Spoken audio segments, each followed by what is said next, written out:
We are the brave, we are the bold. We can be anything, anything, anything. We are the light. देखिए, काव्य संकलन का पहला पाठ कबीर दास का है, जो कि आज हम उनके जीवन परिचय के बारे में पढ़ेंगे, उनके बारे में जानेंगे कि कैसा क्या हाल चाल है। देखा बच्चों ध्यान से। जीवन परिचय कि ऐसा माना जाता है कि महान कवि एवं समाज सुधारक महात्मा कबीर का जन्म काशी में सन 1398 ईस्वी संवत 1455 विक्रमी में हुआ था। कि हम लोग ऐसा मानते हैं कि महान कवि एवं समाज सुधारक महात्मा कबीर का जन्म सन 1398 ईस्वी संवत 1455 विक्रमी कि सन 1398 कि जो ईस्वी से 57 साल अधिक उसको हम संवत कहते हैं, विक्रमी में हुआ था। और कबीर पंथ में भी इनका आयुर्भाव काल संवत 1455 में ज्येष्ठ शुक्ल पक्ष पूर्णिमा सोमवार के दिन माना जाता है। और कबीर पंथ में भी ऐसा कहा गया है कि इनका जन्म 1455 में ही ज्येष्ठ शुक्ल कि जेठ के शुक्ल पक्ष में, जिसको हम अजोर कहते हैं, जैसे अंधरिया अजोरिया, उसी पूर्णिमा को सोमवार के दिन माना गया है। और इनके जन्म स्थान के संबंध में 3 मत हैं, जैसे काशी, मगहर, आजमगढ़। कोई व्यक्ति इनका जन्म स्थान काशी मानता है, जिसको हम बनारस के नाम से जानते हैं, कोई मगहर मानता है, कोई आजमगढ़ मानता है। और अनेक प्रमाणों के आधार पर इनका जन्म स्थान काशी मानना ही उचित माना है। कि कई प्रमाण हैं, सब लोग बनारस ही इसको मानते हैं। और भक्त परंपरा में प्रसिद्ध है कि किसी विधवा ब्राह्मणी को स्वामी रामानंद के आशीर्वाद से पुत्र उत्पन्न होने पर उसने समाज के भय से काशी के समीप लहर तालाब के पास फेंक दिया था। कि ऐसा प्रसिद्ध है कि किसी विधवा ब्राह्मणी को, कि जो आजाद कबीर की माँ, जो कि ये ब्राह्मणी थी, जिनके पति इस दुनिया में नहीं थे, तो जब पति नहीं रहता है तो लोग उनको विधवा के नाम से जानते हैं। तो रामानंद के आशीर्वाद से पुत्र उत्पन्न होने पर, गुरु रामानंद की कृपा से जब कबीर पैदा हुए तो उन्होंने समाज के भय से, क्योंकि जब विधवा स्त्री को अगर पुत्र पैदा हो जाए तो लोग लज्जा के चलते वह समाज में जीने लायक नहीं रहती है, उसी डर के मारे उन्होंने लहरतारा नामक तालाब के पास फेंक दिया। और जहां से नूरी और नीमा नामक जुलाहा दंपत ने उसे ले जाकर पाला पोसा। और वहां नूरी, जिसका नाम नीरू, और नीमा नामक जुलाहा दंपत, जो जात के मुस्लिम थे, जुलाहा थे, उन्हीं लोगों ने कबीर दास को उनके पालन पोषण किया और उनका नाम कबीर रखा। इस प्रकार कबीर पर बचपन से हिंदू और मुस्लिम दोनों धर्मों के संस्कार पड़े और उसका नाम कबीर रखा, क्योंकि पैदा हुए थे ब्राह्मणी के घर और पालन पोषण जुलाहा दंपत ने किया। इसीलिए सब लोग कहते हैं कि हिंदू और मुस्लिम दोनों धर्मों का संस्कार कबीर दास के ऊपर पड़ा था। इस प्रकार कबीर का बचपन से ही हिंदू एवं मुस्लिम दोनों धर्मों के संस्कार पड़े। इनका विवाह लोई नामक स्त्री से हुआ। इनकी शादी जब हुई तो उस स्त्री का नाम लोई था, जिसने कमाल और कमाली नाम की 2 संतानें उत्पन्न की। उनके 2 बच्चे हुए, जिसमें एक पुत्र जिसका नाम कमाल और एक पुत्री जिसका नाम कमाली था। महात्मा कबीर के गुरु स्वामी रामानंद जी थे और गुरु महात्मा कबीर के गुरु रामानंद जी थे, जिससे गुरु मंत्र पाकर ये संत महात्मा बन गए और जीवन के अंतिम दिनों में ये मगहर चले गए। अब जीवन के अंतिम दिन, जैसे जब मनुष्य की वृद्धावस्था होती है तो उस समय मगहर चले गए। उस समय वह धारणा प्रचलित थे कि काशी में मरने से व्यक्ति को स्वर्ग प्राप्त होता है। कि जो व्यक्ति काशी में मतलब बनारस में जिसकी मृत्यु होती है उसे स्वर्ग में स्थान मिलता है तथा मगहर में मरने से नरक की प्राप्ति होती है। लेकिन जो व्यक्ति अगर मगहर में मरता है तो उससे नरक होता है। और समाज में प्रचलित इस अंधविश्वास को दूर करने के लिए कबीर अंतिम समय में मगहर चले गए। और कबीर की मृत्यु के संबंध में अनेक मत हैं, लेकिन कबीर परिचय में लिखा हुआ मत सत्य प्रतीत होता है कि 20 वर्ष में ये चेतन हुए और 100 वर्ष तक भक्ति करने के बाद मुक्ति पाई। कि जब मनुष्य की 20 साल की अवस्था होती है तो मनुष्य हर चीजों को भली बात जान जाता है, पहचान जाता है, और 100 वर्ष तक भक्ति करने के बाद इन्होंने मुक्ति पाई। अर्थात कबीर ने 120 वर्ष की आयु पाई थी, जो कि मनुष्य की 100 वर्ष की आयु मानी जाती है। उससे भी अधिक कबीर 120 वर्ष तक जीवित थे और संवत 1455 से 1575 तक 120 वर्ष ही होते हैं। और कबीर पंथ के अनुसार इनका अमृत काल संवत 1575 माघ शुक्ल एकादशी बुधवार को माना जाता है। कि मतलब संवत 1575 में माघ के शुक्ल पक्ष मतलब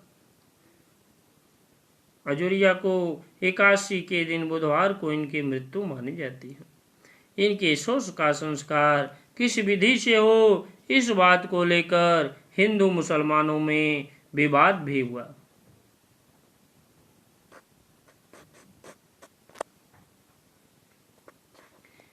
हिंदू इनका दाह संस्कार करना चाहते थे और मुसलमान दफनाना।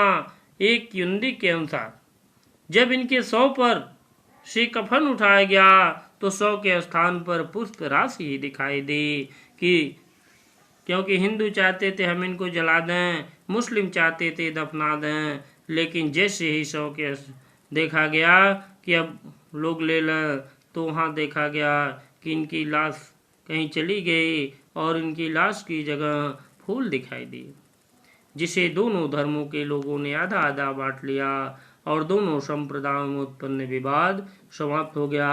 इसलिए हिंदू और मुसलमान में जो भी लड़ाइयाँ थी वो सब समाप्त हो गई। अब देखिए साहित्यिक सेवाएं। कबीर को शिक्षा प्राप्ति का अवसर नहीं प्राप्त हुआ था। कबीर कहीं विद्यालय में नहीं गए, पूर्ण रूप से कहीं पढ़े लिखे नहीं। उनकी काव्य प्रतिभा उनके गुरु रामानंद जी की कृपा से जागृत हुई और ये जितने भी उनको अंदर जितनी भी प्रतिभा थी, जितने भी दोहे लिखने के गुण थे, सब रामानंद जी की कृपा से इनके अंदर जागृत हुई। अतः निर्विवाद रूप से सत्य है कि इन्होंने स्वयं अपनी रचनाओं को लिपिबद्ध नहीं किया, कि अपनी रचनाओं को पूर्ण रूप से इन्होंने अपने लिपिबद्ध नहीं किया। अपने मन की अनुभूतियों को इन्होंने स्वाभाविक रूप से अपनी साखी में व्यक्त किया।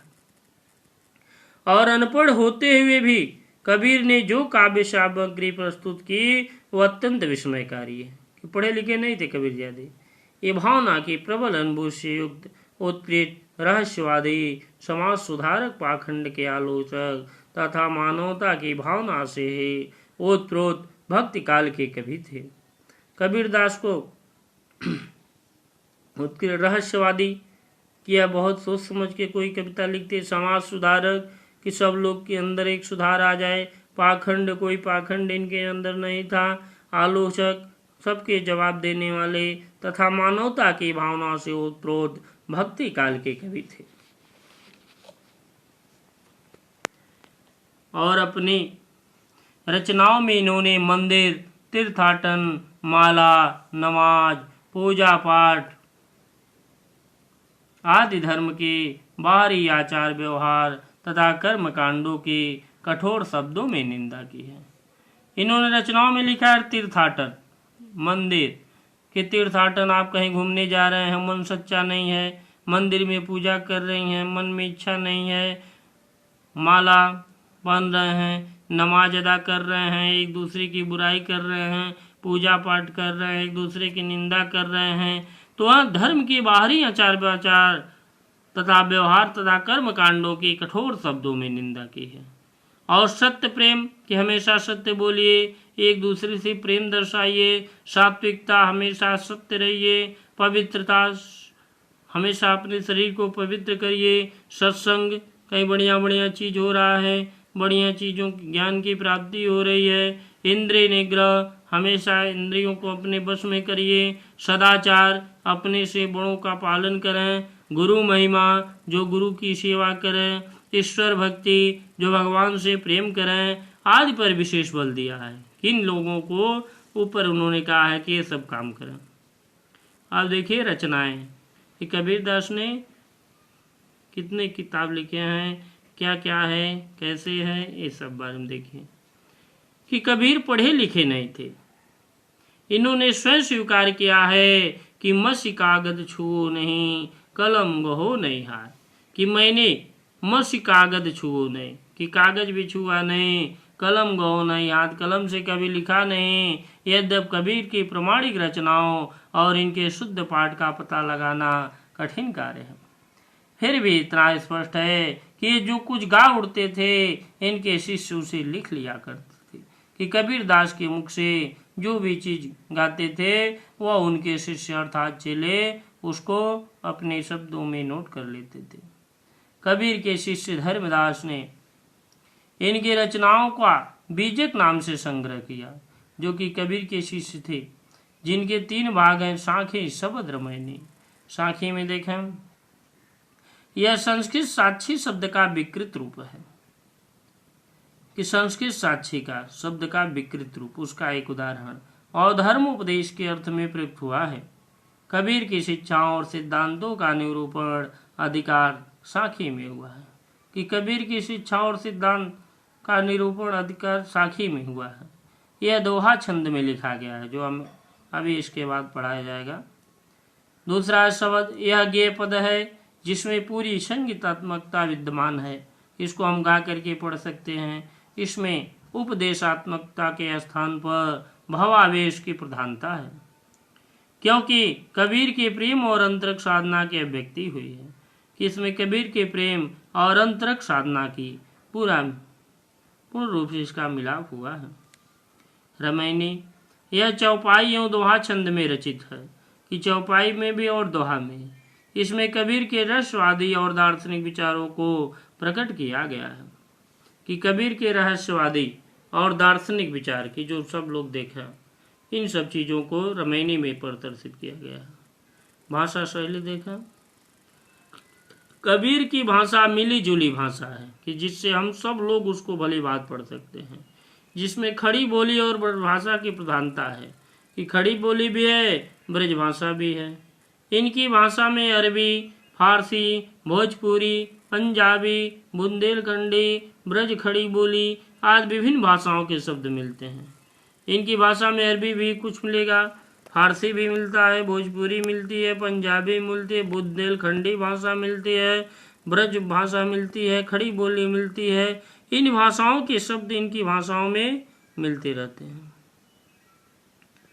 कई भाषाओं के मेल के कारण इनकी भाषा को विद्वानों ने पचरंगी मिली जुली पंचमेल खिचड़ी अथवा सदुक्कड़ी भाषा कहा है। और कबीर ने सहज सरल एवं सरस शैली में उपदेश दिए। यही कारण है कि इनकी उपदेशात्मक शैली क्लिष्ट अथवा ओझिल है। इसमें सजीवता, स्वाभाविकता, स्पष्टता एवं प्रभावता के दर्शन होते हैं। इसमें सजीवता कि हर लोग अच्छी तरह से पढ़ सकते, स्वाभाविकता, अच्छी भाव इनके अंदर पर, स्पष्टता, काफ़ी स्पष्ट शब्दों में इन्होंने रचना की है, प्रवाहमयता, काफ़ी प्रवाह के साथ, और इन्होंने दोहा, चौपाई एवं पदों की शैली अपनाकर उनका सफलतापूर्वक प्रयोग किया है। व्यंग्यात्मकता एवं भावात्मकता इनकी शैली की प्रमुख विशेषताएं हैं। के बारे में पढ़े हैं। अब कल हम पहला पाठ साखी हम इनकी रचना जो है इसको हम शुरू करेंगे। धन्यवाद।